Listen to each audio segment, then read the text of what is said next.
Guys, welcome back to YouTube channel art coding में। So guys, आज की इस वीडियो में हम देखेंगे कि HTML में कॉल्स स्पैन, रो स्पैन किस तरीके से यूज़ करते हैं हम जब टेबल को क्रिएट करते हैं। हम पिछले वीडियो में देखा था कि टेबल को कैसे क्रिएट करना है, टेबल को कैसे बनाना है, और आज के इस वीडियो में देखेंगे कि हम टेबल में कॉल स्पैन और रो स्पैन को किस तरीके से यूज़ करते हैं। कॉल स्पैन और रो स्पैन होते क्या हैं, तो आप यहाँ पे देख सकते हैं कि to make a cell span over the multiple column use the colspan. Colspan attribute कब यूज करना है आपको, जब आपको मल्टीपल कॉलम पे ओवर करना है किसी भी सेल को। आप इससे इस तरीके से समझ सकते हैं, जैसे कि यहाँ पे मैं एक टेबल क्रिएट कर रहा हूँ।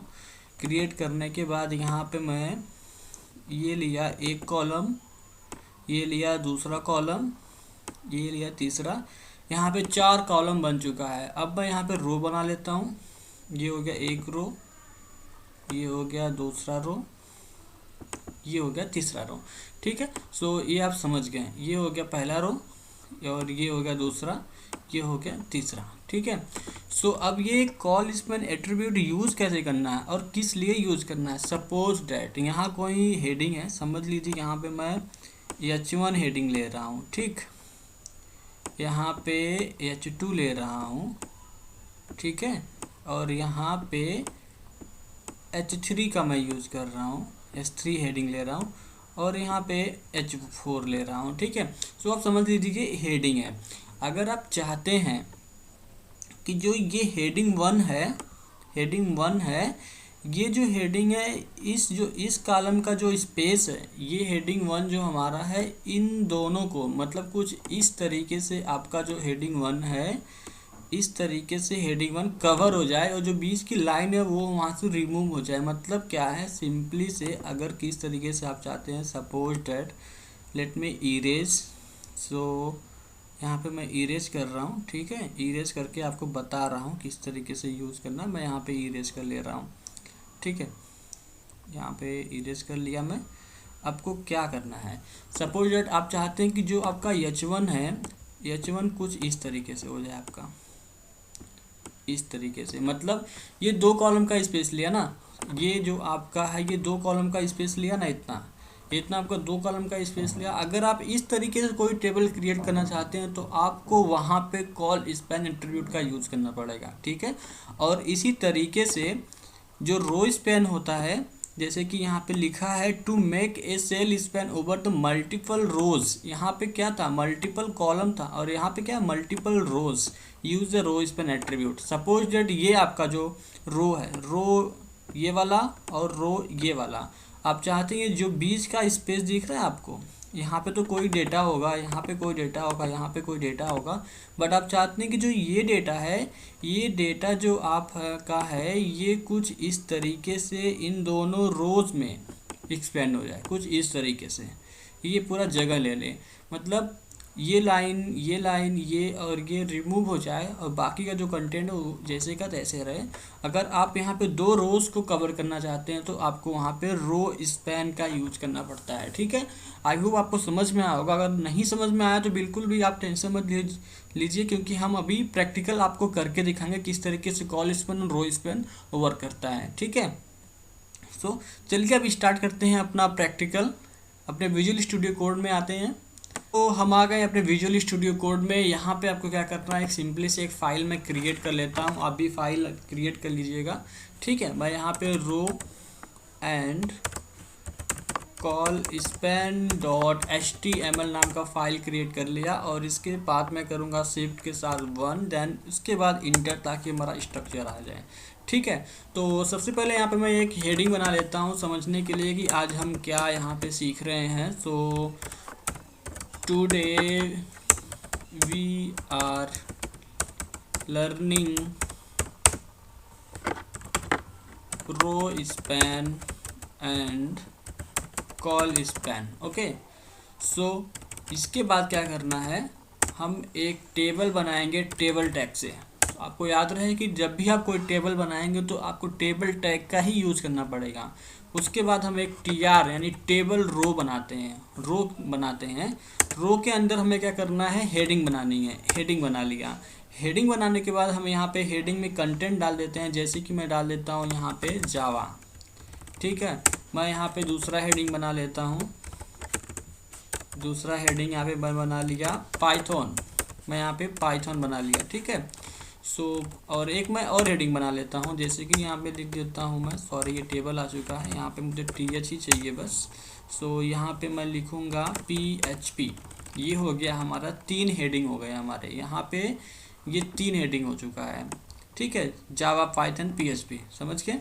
सो इसके बाद क्या करना है, इसके बाद आपको करना है इंटर TR। हमें उसका डेटा भी तो चाहिए, जावा के अंदर कुछ डेटा चाहिए, पाइथन के अंदर कुछ चाहिए, PHP के अंदर चाहिए, तो हम 3 डेटा भी इसका डाल देते हैं। ठीक है, तो डेटा हम डाल देते हैं, जैसे कि TD टैग के अंदर हम डेटा लिखते हैं, आपको पता है ये डेटा के लिए ही TD टैग होता है किसी भी टेबल में जब हम कोई भी डेटा को इनपुट करते हैं तो। ठीक है, तो यहाँ पे मैं लिख देता हूँ कि Java is POPULAR popular GUAG language, understood. So ये हो गया हमारा जावा के बारे में। अब हम सेम थिंग मैं यहाँ पे बस इसको कॉपी कर लेता हूँ, Ctrl+C किया, V किया एक बार और V किया, और जो जावा है उसको मैं पाइथन से कर देता हूँ यहाँ पे दूसरे में, इसको मैं पाइथन लिख दिया, और इसको मैं यहाँ पे PHP कर देता हूँ। ठीक है, PHP कर लिया।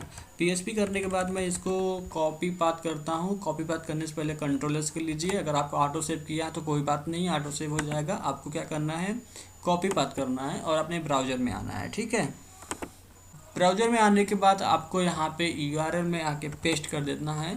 पेस्ट करने के बाद ये रन होगा, सॉरी ये न्यू टैब बाय डिफ़ॉल्ट खुल गया, तो लेट मी पेस्ट अगेन। सो यहाँ पे मैंने पेस्ट किया। सो आप देख सकते हैं कि ये जो है टेबल हमारा क्रिएट हो चुका है। अभी आपको यहाँ पे बॉर्डर नहीं दिख रहा है, बट मैं आपको बॉर्डर भी करके दिखाता हूँ। आई होप आपको समझ में आ रहा होगा, अगर नहीं आ रहा तो मैं आपको बॉर्डर भी लगाता हूँ। ठीक है, सो इस तरीके का ये टेबल बन गया पूरा। इसके अंदर जो ये आप चाहते हैं ना, इस तरीके का बॉर्डर, इस तरीके का बॉर्डर, इसका बॉर्डर, उसको मैं यूज़ कर लेता हूँ। ठीक है, सो इसको मैं यहाँ पे कट कर देता हूँ। मैं बॉर्डर पहले आपको लगा लेता हूँ यहाँ पे। ठीक है, सो विजुअल स्टूडियो कोड में आता हूँ और स्टाइल टैग के अंदर लिखना है। आपको पता है कि स्टाइल टैग कहाँ लिखते हैं, स्टाइल टैग जब भी लिखते हैं हेड टैग के अंदर लिखते हैं। तो स्टाइल में लिखा है यहाँ पे, और मैं यहाँ पे टेबल को सेलेक्ट कर लेता हूँ। टेबल को सेलेक्ट करने के बाद TH को सेलेक्ट कर लिया, TH के बाद मैं यहाँ पे TR को सेलेक्ट कर लिया, उसके बाद TD को सेलेक्ट कर लिया। ठीक है, फिर टेबल TS TD को यहाँ पे मैं सेलेक्ट कर रहा हूँ। सेलेक्ट करने के बाद आपको क्या करना है, जस्ट इसका मैं बॉर्डर दे रहा हूँ। बॉर्डर यहाँ पे मैं दे रहा हूँ 2 पिक्सल सॉलिड रेड। ठीक है, इसका मैं बॉर्डर दिया, और बॉर्डर कोलैप्स मैं यूज़ करूँगा यहाँ पे, क्योंकि मुझे कोई स्पेसिंग नहीं चाहिए किसी भी बॉर्डर में। सो मैं यहाँ पे बॉर्डर कोलैप्स का यूज़ करूँगा, BORD बॉर्डर, इसके बाद हाइफन, इसके बाद C करेंगे तो सजेशन में आ जाएगा। इसको आप कोलैप्स यूज़ कर लीजिए। ठीक है, तो मैं Ctrl+S करता हूँ, जाके अपने ब्राउज़र पे रिफ्रेश करता हूँ पेज को, तो आप यहाँ पे देखेंगे कि जावा पाइथन PHP जो भी है इसका बॉर्डर यहाँ पे आ चुका है। ठीक है, सो मैंने आपको बताया था कि किस तरीके से आपको कॉल स्पैन यूज़ करना है। कॉल स्पैन मतलब कुछ इस तरीके से, जैसे कि ये 3 कॉलम है ना। सो ये 3 कॉलम हो गया, ये आपका जावा है, ये आपका पाइथन है, ये आपका PHP है। तो आप चाहते हैं कि ये पाइथन यहाँ से रिमूव हो जाए, ये पाइथन रिमूव हो जाए और जावा पूरी जगह चेक ले, मतलब पूरा जगह इसको कवर कर ले इस तरीके से। ये आपका मतलब पूरा 2 कॉलम का जगह हो जाए, पाइथन ये बीच में आ जाए। तो आपको उसके लिए करना क्या होगा, इसके लिए बहुत सिंपल सा है, आपको यहाँ पे कॉल स्पैन का यूज़ करना है। जैसे कि अगर पाइथन आपको रिमूव करना है, अगर आप पाइथन पर रिमूव करेंगे, यहाँ से मैंने रिमूव किया, Ctrl+S किया, इसके बाद आप देखिए कि आउटपुट किस तरीके से आता है। सो देखिए यहाँ पे ये पाइथन यहाँ से रिमूव हुआ, तो ये PHP वाला आके उसके रो में, मतलब उसके कॉलम में एडजस्ट हो गया। तो आप चाहते हैं कि PHP जहाँ है उसी जगह पे रहे, बट हमें जावा को बीच में लाना है और उसका पाइथन का स्पेस हमें बस उसको कवर कर लेना है। तो उसके लिए आप क्या करेंगे, आपको यूज़ करना है कॉल स्पैन एट्रीब्यूट। यहाँ पे आपको लिखना है कॉल स्पैन। उसके बाद कितना कॉलम को आप एडजस्ट कर रहे हैं, पहला तो ये कॉलम हुआ, दूसरा तो ये कॉलम हुआ, तो आप 2 कॉलम को कर रहे हैं। कितने, 2 कॉलम को। आप सिंपली यहाँ पे 2 लिखेंगे, उसके बाद Ctrl+S करेंगे, उसके बाद अपने पेज को आके रिफ्रेश करेंगे तो आप यहाँ पे देखेंगे जावा जो यहाँ पे लिखा हुआ है, यहाँ पे आप ज़्यादा हो गया ये। सो देखेंगे कि जो जावा ये कंटेंट है इसने ये कॉलम ये था, एक कॉलम ये था, इसे दोनों को इसने कवर अप कर लिया। ठीक है, सो इस तरीके से आपको यूज़ करना है कॉल स्पैन। अब मैं बात करता हूँ कि आपको किस तरीके से रो स्पैन यूज़ करना है। रो स्पैन करने के लिए मुझे एक और रो यहाँ पे बनाना पड़ेगा ताकि आपको समझ में आ जाए किस तरीके से इसको यूज़ करना है। ठीक है, तो यहाँ पे मैं एक और रो बना लेता हूँ। सपोज मैं इसको ही कॉपी कर लेता हूँ, Ctrl+C मैंने किया, Ctrl+V किया। ठीक है, सो Ctrl+S कर लेता हूँ इसको, यहाँ पे मैं रन कर लेता हूँ तो आप देखेंगे एक और रो यहाँ पे आ गया। अब क्या चाहते हैं आप कि जो ये Java is a popular language दो चीज़ों में लिखा गया, आप चाहते हैं कि यहाँ पे ये जो लाइन है रेड कलर की बीच की वो रिमूव हो जाए और ये रो दोनों को कवर कर ले और यहाँ पे सिर्फ Java is a popular language बस एक ही बार लिखा रहे। तो उसके लिए आपको यूज़ करना है रो स्पैन। रो स्पैन को कैसे यूज़ करना है यहाँ पे मैं आपको बता रहा हूँ। सो यहाँ पे लिखा हुआ है,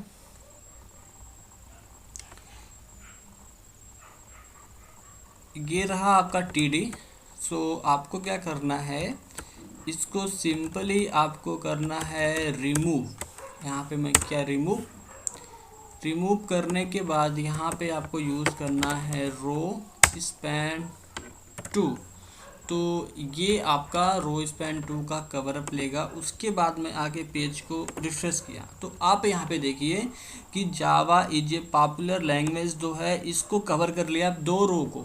एक रो तो ये था और दूसरा रो ये था। सो यहाँ पे रो स्पैन का यूज करने से ये दोनों को कवर कर ली। सो इस तरीके से आप अपने वेबसाइट में अगर आपको इस तरीके का डिज़ाइन करना है, इस तरीके का टेबल आपको अपने वेबसाइट में यूज़ करना है तो आप रो स्पैन कॉल स्पैन का यूज़ इस तरीके से करेंगे। सो आई होप कि आपको वीडियो समझ में आया होगा और आपको ये पता चल गया होगा कि रो स्पैन कॉल स्पैन को किस तरीके से यूज़ करना है बहुत अच्छे से। ठीक है, सो आज के वीडियो में बस इतना ही, मिलते हैं अगले वीडियो में। Thank you.